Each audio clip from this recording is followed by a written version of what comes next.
प्यार में ताकत है दुनिया को झुकाने की, वरना क्या जरूरत पड़ी थी भगवान को सबरी के वेर खाने की। नमस्कार प्रिय सज्जनों, एक बार फिर से स्वागत है आपका हमारे YouTube चैनल मस्त ज्ञान सच्चा ज्ञान में। प्रिय दर्शकों, आज की कहानी जो हम आपके लिए लेकर आए हैं वह भी बहुत ही ज्ञानवर्धक और मोटिवेशनल है। आज की कहानी एक छोटे से बच्चे पर आधारित है, इसलिए इस कहानी को अपने पूरे परिवार के साथ जरूर सुनना, ताकि उन सबको भी एक नया ज्ञान प्राप्त हो सके।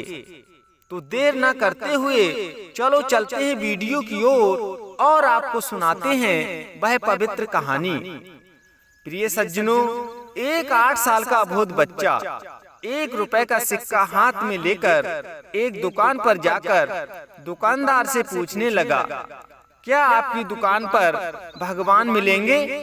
दुकानदार ने ये बात सुनकर सिक्का नीचे फेंक दिया और बच्चे को बाहर निकाल दिया। बच्चे ने वह सिक्का उठाया और दूसरी दुकान पर जाकर चुपचाप खड़ा हो गया। बच्चे के हाथ में 1 रुपए का सिक्का देखकर दूसरा दुकानदार बोला, 1 रुपए का क्या लेगा?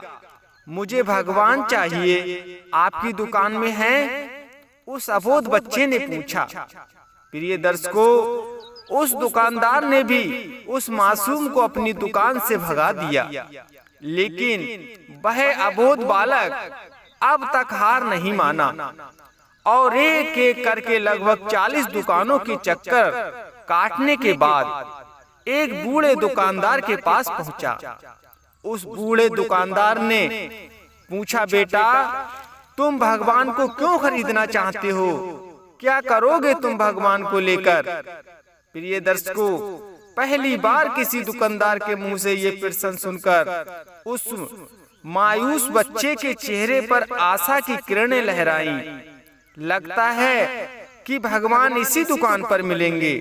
बच्चे ने बड़ी उत्साह से उत्तर दिया, अंकल, इस दुनिया में मेरी माँ के सिवा मेरा कोई नहीं है। मेरी माँ दिन भर काम करके मेरे लिए खाना लाती है। अब मेरी माँ अस्पताल में है। अगर मेरी माँ मर गई तो मुझे खाना कौन खिलाएगा? डॉक्टर ने कहा है कि बेटा, हम कोशिश कर रहे हैं, आगे भगवान की मर्जी है, वही तुम्हारी माँ को बचा सकते हैं। क्या आपकी दुकान में भगवान मिलेंगे? हाँ हाँ मिलेंगे बेटा। कितने पैसे हैं तुम्हारे पास? सिर्फ 1 रुपए? चलो कोई बात नहीं, 1 रुपए में ही भगवान मिल सकते हैं। दुकानदार ने बच्चे के हाथ से 1 रुपए लेकर उससे 1 गिलास ताजा पानी दिया और कहा कि ये पानी पिलाने से ही तुम्हारी माँ ठीक हो जाएगी। अगले दिन कुछ मेडिकल स्पेशलिस्ट उस अस्पताल में गए और उस बच्चे की माँ का ऑपरेशन किया और कुछ दिनों बाद वे ठीक भी हो गईं। छुट्टी के टाइम अस्पताल के खर्च का बिल देखकर उस महिला के होश उड़ गए।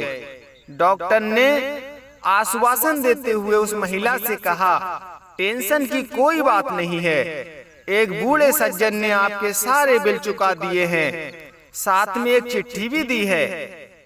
महिला चिट्ठी खोलकर पढ़ने लगी। उसमें लिखा था, मुझे धन्यवाद देने की कोई जरूरत नहीं, आपको तो स्वयं भगवान ने ही बचाया है, मैं तो मात्र एक जरिया था।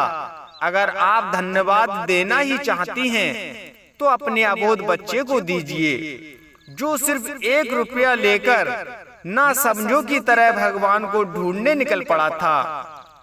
उसके मन में दृढ़ विश्वास था कि एकमात्र भगवान ही अब आपको बचा सकते हैं। विश्वास इसी को कहते हैं। ईश्वर को ढूंढने में 1 करोड़ रुपयों की जरूरत नहीं होती है। यदि मन में अटूट विश्वास हो तो वे 1 रुपए में भी मिल सकते हैं। प्रिय दर्शकों, अगर ये कहानी आपको भी अच्छी लगी हो तो लाइक कर दें, नए हैं तो चैनल को सब्सक्राइब कर दें, ताकि इसी तरह की कहानी आप आगे भी सुन सकें। फिर मिलते हैं इसी तरह की एक और कहानी के साथ अगली वीडियो में। तब तक के लिए धन्यवाद।